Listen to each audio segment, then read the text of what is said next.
Unless you're intentionally forming free-form locks, no one wakes up and decides, I want my hair so matted that it's unable to be detangled. But yet, it happens to the best of us. One day, you're walking around with your hair blowing in the wind, and it seems like overnight your hair is so matted you cannot untangle it at all. You can't even find the starting point, and you definitely don't know where the ending point is. At first, it starts off harmless. You tell yourself, I'll get to my hair this weekend, or I'll get to it next week. And then next thing you know, the knots are getting tighter, your hair is getting more matted, it's getting more dry, and next thing you know, it has an identity of its own. Sometimes it starts from your favorite protective style, and while removing your protective style, things get carried away, and next thing you know, you're stuck with matted hair, and you don't know how to untangle it. You start one section, you stop. You start another section, you stop, which makes it worse. And then let's not get into all the detangling products you waste your money on, and then you clump more product and build up right on top of all that matted hair, and now you're really stuck in a very, very sticky situation. And then you do the number one thing that almost everyone does with extremely matted hair. You ignore it. And you hope that it magically goes away. But of course it doesn't. It just gets bigger and bigger and bigger until you can no longer hide it anymore. So you decide to hide yourself.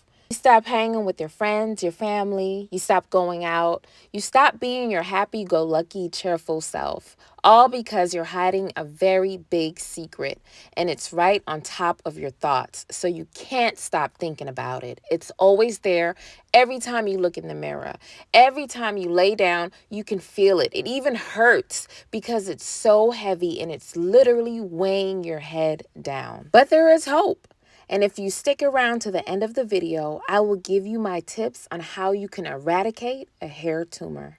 Before we move on, my disclaimer is this video is not intended to poke fun of or to make any mockery of anyone who has suffered or knows someone who has suffered at the hands of any type of malignant tumor. This is just to shed light on a different type of benign tumor that can develop with the hair tissues and cells on top of your head. I truly believe that your hair is an extension of your nervous system and your brain. I've made videos stating that your hair is actually your antenna. That's a very good video. You should actually take a look at it. And I also believe that your hair works as a transmitter and a receptor to different frequencies out there. So when you start to develop clumps of hair and you develop these hair tumors, I think it's directly related to your emotional state, your mental state, and any type of physical things going around your environment that's keeping you stagnant. This clump of hair is definitely a reflection of how you are reacting to what's going on in your life. You are literally standing still, clumping up together, and you are not taking life by the horns. And trust me, I understand that there are so many different reasons why your hair can end up in this state. Sometimes some people are going through some health issues where they are physically unable to unclump their hair, physically unable to get to any type of professional to style their hair. They don't have access to a healthcare nurse worker that can help them take care of their hygienic needs. Therefore, they physically cannot unclump their hair on a daily basis, and then it accumulates like this. Then you have people who are going through emotional states. They are dealing with some type of grieving, which a lot of people find it very hard to process, and they can't physically take care of their hair because they are in such an emotional, devastating state. You have other people who are just suffering from depression, which can be another form of mental condition that can just have them debilitated in bed. They can hardly move to get up, brush their teeth, take a shower. They can't even walk out the house, and let alone look and touch their hair and care about their beauty needs. Then you have some people who are just spiritually overwhelmed. They have so much going on in their life that is taking from them so many different forms of energy vampire that they literally don't have the time or the mental space to even think about going to a salon, taking care of themselves, treating themselves to any type of beauty regimen. They are just overwhelmed with light. It's so easy to sit back and judge someone for allowing their hair to get to that state. But like I said in the beginning, nobody wakes up and wants their hair to look like that unless they are purposely trying to get freeform locks. Other than that, people are just going through life and life be lifing. I know what you're thinking. You're like, why not just chop it off? Why would you walk around and suffer with a big old matted nest on top of your head? Why not just chop your hair off and move on with your life? It's not that simple, because even if you chop it off, you still have to deal with the problem, because you have to remember that this hair tumor is a representation of what's really going on in your life. So the first thing you have to do is actually examine your life. What's going on in your environment? What's going on with the people around you? Are you working too much? Is your job unfulfilling? Are you having some type of health crisis? Are you suffering mentally? Do you need to speak to someone? That's the first thing you need to do before you decide to go to a barber and chop your hair off, because the problem is still there. If someone injured their wrist, you wouldn't tell them to get rid of their entire arm. You assume by telling someone to chop off their entire hair that it's easy for them because they don't love their hair.